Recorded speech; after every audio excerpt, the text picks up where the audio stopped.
Hello everyone, আসসালামু আলাইকুম।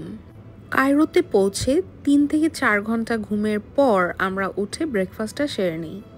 Breakfast সেরেই আমরা রেডি হয়ে নিই, কারণ আমাদের দুপুরবেলা লুক্সরে ফ্লাইট ছিল।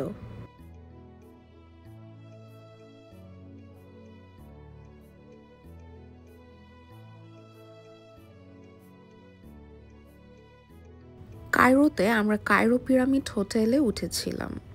আমাদের হোটেল থেকে কায়রো পিরামিডসের ভিউটা খুব কাছেই ছিল। 1 আওয়ার লেগেছে আমাদের এয়ারপোর্টে পৌঁছাতে এবং আমাদের ফ্লাইট ছিল 1.5 আওয়ার্সের। এই দিন বাংলাদেশে ঈদ ছিল। আসলে ঈদের দিনটা আমাদের জার্নির মাধ্যমেই গিয়েছে।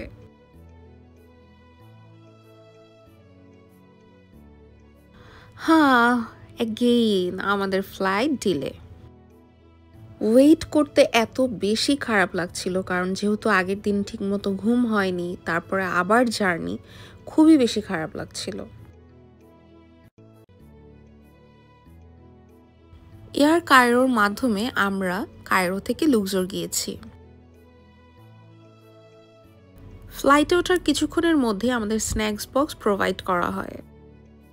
বক্সে ছিল নাটস আর বিস্কিটের একটা প্যাকেট, একটা কিটক্যাট চকলেট আর একটা পানি।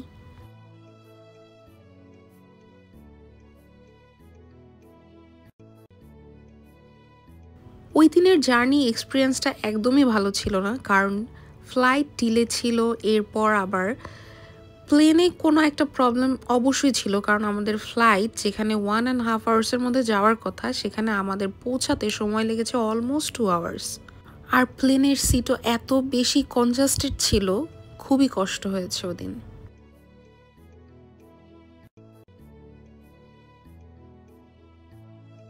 লুক্সরে পৌঁছে ব্যাগ পেয়ে আমাদের বের হতে হতে মাগরিবের আজান দিয়ে দেয়। আকাশটা এত বেশি সুন্দর লাগছিল, সুবহানাল্লাহ, অনেক বেশি সুন্দর।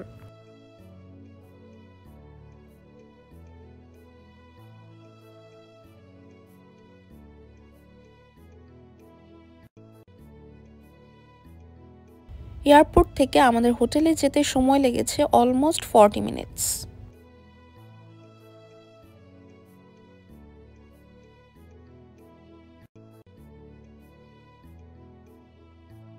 হোটেলের সব ফর্মালিটিস ফিল আপ করে আমরা রুমে গিয়ে ফ্রেশ হয়ে আবার রাতের খাবারের জন্য বের হয়ে যাই। হোটেল থেকে নেমে, যেহেতু সেদিন প্রথম দিন ছিল, কোথায় খেতে যাব এই ভাবতে ভাবতে ঘোড়ার গাড়িতে আমরা প্রথম দিনই উঠি। আর তারপর ঘোড়ার ড্রাইভার আমাদেরকে এই রেস্টুরেন্টে নিয়ে যায়।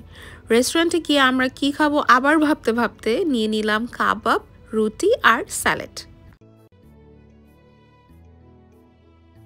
খাবারের জন্য ওয়েট করতে করতে দেখি এই বিড়ালটা পায়ের কাছে এসে বসে আছে।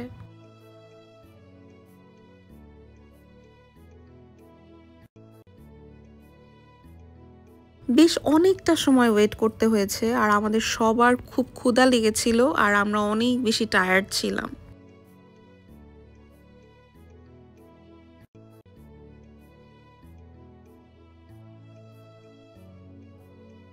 অনেক ওয়েট করার পর খাবার চলে আসে। খাবারের টেস্ট খুব একটা ভালো লাগেনি, কিন্তু কি আর করার, অনেক বেশি খিদা লেগেছিল।